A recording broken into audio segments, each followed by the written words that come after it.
Hey, it's X here. I'm going to talk about one of my favorite manhwa that I've read. Really got into reading manhwa when I was in high school and college and during my commutes using the Webtoon app to read different things and kind of get experience to different stories. And this is one of those things I found on, I would say, almost 7 or 8 years ago.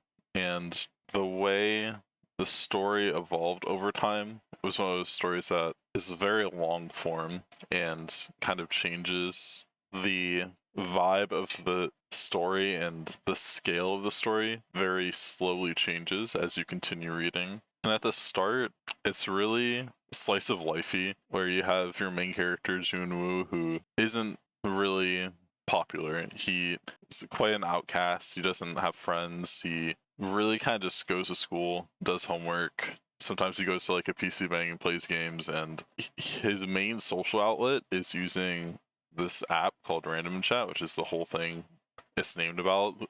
The girl from Random Chatting is the other name for it. And a lot of people, I feel, get turned off from this because of the first 15 or 20 chapters. I would say what gets introduced at the start is not where the story really goes at all. It is a character driven story. And one of the things that's so endearing about it to me is it feels like every character is just getting by and trying to persevere despite the hardships they encounter. And it's a running theme throughout the entire comic that characters often have inciting incidents that leave them to a darker past, like dabbling into drugs or gangs and other types of crimes. And Joon-Woo is kind of that stock standard shonen protagonist where he wants to protect people. He kind of puts other people before himself to a detriment to himself, and constantly oversteps and gets himself in tricky and dangerous and risky situations because of trying to help someone out. And most of these circumstances happen because of this app. The Random Chat app actually parallels really well to things like Yik Yak and Whisper, where there's a lot of things underground that the apps are being used for that you wouldn't want them to be used for. And as he delves through school and continues to use this app, he keeps running into trouble. And it seems like it's because his life is destined for hardship, that he just keeps being in the wrong place at the wrong time and having to put his body and his safety on the line by trying to fight, even though he's not a proficient fighter at all.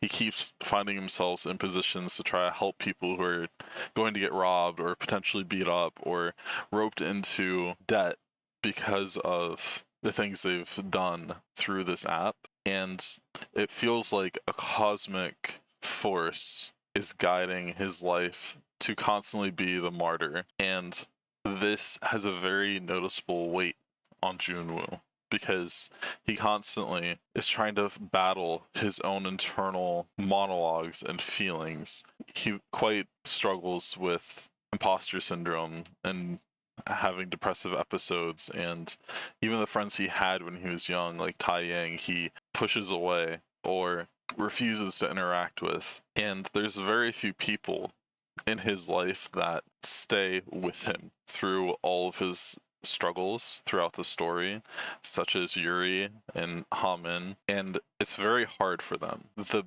things Joon-Woo does with endangering his own life to fight for others, to protect them from these criminal activities, I feel very much compares to a family member or a lover watching their partner who's like an EMT go out and or police officer go out and just risk themselves for the betterment of society. What's so twisted about Joon-Woo, and this gets highlighted very brilliantly with the Dae-hyun, where he basically is trying to be the hero for others that he doesn't have, and no one asked him to do this. But he keeps inserting himself into other people's lives like he's the moral pariah and the status quo that everyone else should live up with, and his rival mocks him for it and constantly is testing him on, is this the right thing you should be doing? is this even the right thing to be done? You're just a kid. Like, why are you always getting yourself roped into these situations? And as the story goes, the stakes just keep getting higher, where he's basically getting hits on himself, where people are promising goods or money for him to be taken out of the picture. And this is where some of his brilliant adaptation comes into with the later in the series, where at the start he really kind of just punch first, thought later. But as you get longer and longer into the comic, he starts preparing. He's like, okay, if I'm going to be against knives, I should get some metal plating armor on different parts so I can intentionally block those knife strikes and then make sure that I don't get hurt more than I need to. Because beforehand, it was as if he wanted to be hurt, that he wanted a reason to be taken out of this world with the carelessness he put himself into to provide for others. And the longer he goes, the more he starts to protect himself as he starts to do these things. And despite all of the different isolation and social circumstances and bullying he experiences, he finds a way to refine himself. And I think one of the best times to highlight this is when he ends up breaking up with his girlfriend. There's a time skip. And what's so chilling about this time skip is the entire story so far has been him not selflessly. I guess in a way it's selfless because he's risking himself and not thinking of himself, but in a way that's also self-destructive. He would constantly provide for others and put himself at risk and not even think about the consequences for his own family or himself or the friends that care about him. But with this time skip, he's grown significantly. He's now muscular, he's taller, and the childlike aura and glee that he would often have when he finally gets to help someone is devoid.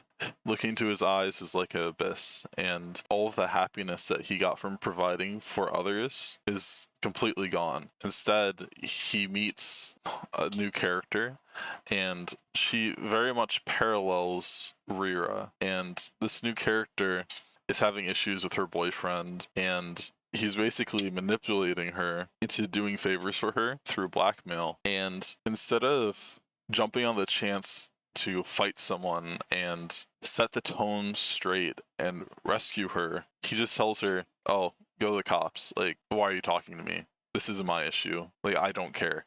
I don't like you. And he's constantly trying to push her away, but she keeps returning to him because she can see that inner soul that he has buried in this time of this time skip. And through their constant interactions, it comes to a head where he starts to become himself again. But becoming himself again is a dangerous prospect for him because it means he has to reopen his heart to the hardships. But he also needs to find the balance between providing for everyone, sacrificing himself, and remembering himself, but still helping those in need. And I don't think he quite finds it with this confrontation, but he does find it sometime after, where he becomes regrounded to himself and starts having a more balanced and healthy outlook onto being a supporting character, but also leaning on his inner circle, because he also separated himself from everyone that was his friend at this time. He was completely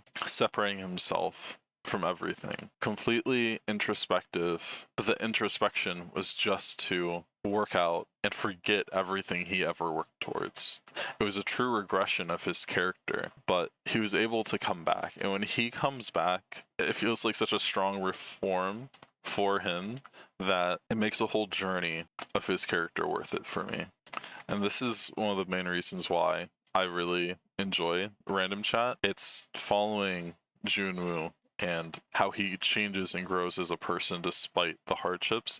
And I think that's why the format of the shonen genre is so appealing, is struggle and adversity gives you the window to grow. And I think he exemplifies that. And that's all.